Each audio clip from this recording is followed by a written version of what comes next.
Good morning, student. Pranam. Today I teach you lesson number 3, Sacha Hira of Standard 7th. Okay. Standard 7th में से आपको chapter 3 में सिखा रही हूँ जिसका नाम है सच्चा हीरा। उसके एक्सरसाइज हम यहाँ करेंगे जिसमें फर्स्ट नंबर लिखा है निम्नलिखित प्रत्येक प्रश्न के उत्तर के लिए दिए गए विकल्पों में से सही विकल्प चुनकर उसका क्रम अक्षर प्रश्न के सामने दिए गए बॉक्स में लिखिए। कुएं के चारों ओर बनी ऊंची भूमि को क्या कहते हैं? तो उसे कहते हैं जगत। देवताओं के गुरु कौन है? देवताओं के गुरु हैं बृहस्पति जी। विद्या की देवी कौन है? तो विद्या की देवी है सरस्वती। प्रकृति शब्द का अर्थ क्या है? प्रकृति शब्द का अर्थ है स्वभाव। चारों औरतों के पीछे आने वाली महिला कैसी थी? वृद्धा। वृद्धा मीन्स होता है बुजुर्ग लेडी। बुजुर्ग मीन्स होती है ओल्ड लेडी। कोष्टक में से उचित शब्द चुनकर रिक्त स्थानों की पूर्ति कीजिए। फर्स्ट नंबर है पक्षी चहचहाते हुए अपने नीड़ की ओर जा रहे थे।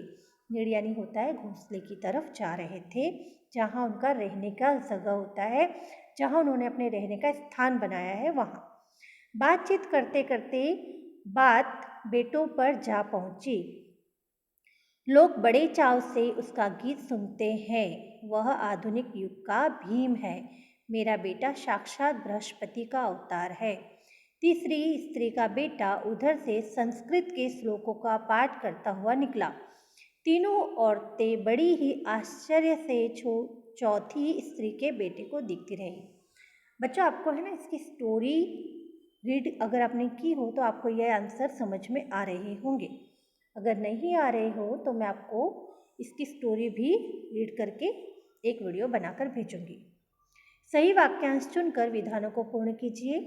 पहली स्त्री ने अपने बेटे को लाखों में एक कहा क्योंकि लोग उसके गीत बड़े चाव से सुनते थे।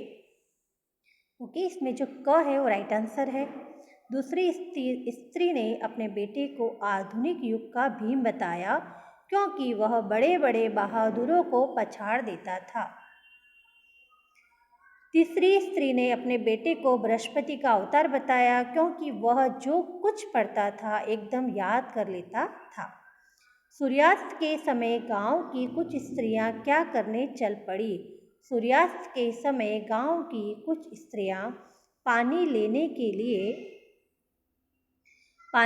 के लिए घड़े लेकर कुएं की ओर चल पड़ी। कुएं की जगत पर बैठी स्त्रियां किन के बारे में बात करने लगी? अब स्त्रियां जहाँ इकट्ठी होती हैं वहाँ बातें होती ही है ना।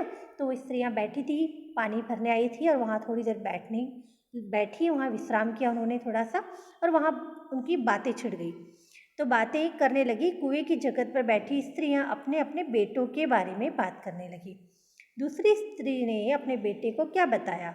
दूसरी स्त्री ने अपने बेटे को आधुनिक युग का भीम बताया। भीम मीन्स उसका बेटा ताकतवर होगा, है ना। तीसरी स्त्री का बेटा किसका अवतार था? तीसरी स्त्री का बेटा साक्षात बृहस्पति का अवतार था। चौथी स्त्री का बेटा कैसा लग रहा था? चौथी स्त्री का बेटा बहुत ही सीधा साधा और सरल प्रकृति का लग रहा था। क्या देखकर तीनों स्त्रियों को आश्चर्य हुआ? चौथी स्त्री के बेटे का अपनी माँ के प्रति प्रेम और सेवा भाव देखकर तीनों स्त्रियों को आश्चर्य हुआ। वृद्ध महिला ने सच्चा हीरा किसे बताया? वृद्ध महिला ने चौथी स्त्री के बेटे को सच्चा हीरा बताया। वह दिखने में सीधा साधा सरल था, लेकिन फिर भी उसी को चौथी स्त्री के बेटे को ही सच्चा हीरा बताया। अब यहाँ देखो किसने किससे ये वाक्य कहे हैं। यही सच्चा हीरा है। एक वृद्ध महिला चारों स्त्रियों से कहती है, माँ लाओ मैं तुम्हारा घड़ा पहुँचा दूँ। चौथी स्त्री का बेटा माँ से कहता है। अब आपको पता चला कि क्यों चौथी स्त्री के बेटे को ही सच्चा हीरा कहा गया। क्योंकि जब पानी से भरा हुआ घड़ा चारों स्त्रियां लेकर जा रही थी, उसमें से किसी भी स्त्री के बेटे ने अपनी माँ का जो पानी से भरा हुआ घड़ा था वो उठाया नहीं। लेकिन चौथी स्त्री का जो बेटा था वो सीधा सरल था, लेकिन उसने आकर के तुरंत अपनी माँ के हाथ से वो घड़ा ले लिया और अपने सर पर रख लिया और कहा लाओ मैं ये घड़ा पहुंचा दूं। सुनो मेरा हीरा गा रहा है, ऐसा वाक्य किसने कहा? पहली स्त्री अन्य स्त्रियों से कहती है। देखो यही है मेरी गोद का हीरा, तीसरी स्त्री अन्य स्त्रियों से कहती है। देखो वह मेरा लाडला बेटा आ रहा है, दूसरी स्त्री अन्य स्त्रियों से कहती है। इस तरह से सभी स्त्रियां अपने अपने बेटों की तारीफ कर रही हैं। अब यहाँ प्रश्न के उत्तर है। पहली स्त्री ने अपने बेटे की प्रशंसा कैसे की? तो पहली स्त्री ने कहा कि मेरा बेटा लाखों में एक है, उसका कंठ बहुत मधुर है, वह बहुत अच्छा गाता है, उसके गीत को सुनकर कोयल और मैना भी चुप हो जाती है। लोग बड़े चाव से उसका गीत सुनते हैं। भगवान सबको मेरे जैसा बेटा दे। इस प्रकार पहली स्त्री अपने गायक मीन्स होता है जो गाना गाता है, गायक बेटे की प्रशंसा की।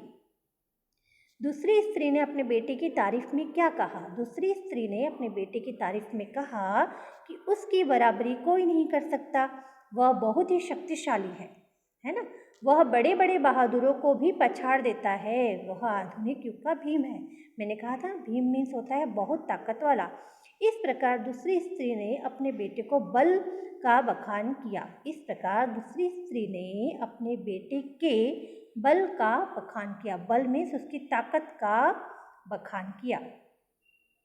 तीसरी स्त्री ने अपने बेटे की विशेषता में क्या कहा? तीसरी स्त्री, बेटी नहीं, हाँ बेटा सॉरी, यहाँ पर ध्यान देना है आपको। तीसरी स्त्री ने कहा कि मेरा बेटा साक्षात बृहस्पति का अवतार है, वह जो कुछ पढ़ता है उसे एकदम याद कर लेता है, ऐसा लगता है मानो उसके कंठ में सरस्वती का निवास हो। इस प्रकार तीसरी स्त्री ने अपने बेटे की बुद्धि की तारीफ की। चौथी स्त्री ने अपने बेटे का परिचय कैसे दिया? चौथी स्त्री ने कहा कि मेरा बेटा तो एक साधारण लड़का है, वह न तो गंधर्व सा गायक है, न भीम सा बलवान और न ही बृहस्पति सा बुद्धिमान। मैं उसकी प्रशंसा कैसे करूं? इस प्रकार चौथी स्त्री ने एक सीधे साधे लड़के के रूप में अपने बेटे का परिचय दिया। चौथी स्त्री ने अपने बेटे की बखान नहीं की। वृद्ध महिला की दृष्टि में पहली तीन स्त्रियों के बेटे सच्चे हीरे क्यों नहीं थे? पहली स्त्री का बेटा अच्छा गायक था, दूसरी स्त्री का बेटा शारीरिक बल में आधुनिक युग का भीम था, तीसरी स्त्री का बेटा विद्या बुद्धि में बृहस्पति का अवतार था। उन तीनों स्त्रियों के पुत्रों में अपनी कोई न कोई विशेषता थी, परंतु उनमें वह गुण नहीं था जो चौथी स्त्री के पुत्र में था, मदद करने का गुण। शिष्टता और सेवा भाव जैसे मूल्यवान गुणों का अभाव था। मदद करने का गुण, शिष्टता और सेवा भाव, ये तीनों गुण चौथी स्त्री के बेटे में थे। इसलिए वृद्ध महिला की दृष्टि में पहली तीन स्त्रियों के बेटे सच्चे हीरे नहीं थे। ओके, इस तरह से यहाँ पर हमें समझ में आता है कि बहुत ज़्यादा अच्छे गुण होने से कोई बड़ा नहीं हो जाता। मदद करने का गुण होना चाहिए, शिष्टता का गुण होना चाहिए और सेवा भाव का गुण भी होना चाहिए, जो चौथी स्त्री के बेटे में था, है ना। इस तरह से यहाँ पर कुछ प्रश्न हमने किए। ये पार्ट 1 है, बहुत लंबा वीडियो होता है इसलिए मैं छोटे छोटे वीडियो बना रही हूँ। ओके, नेक्स्ट पार्ट 2 में हम इससे आगे के क्वेश्चन आंसर कंप्लीट करेंगे। Okay, bye children.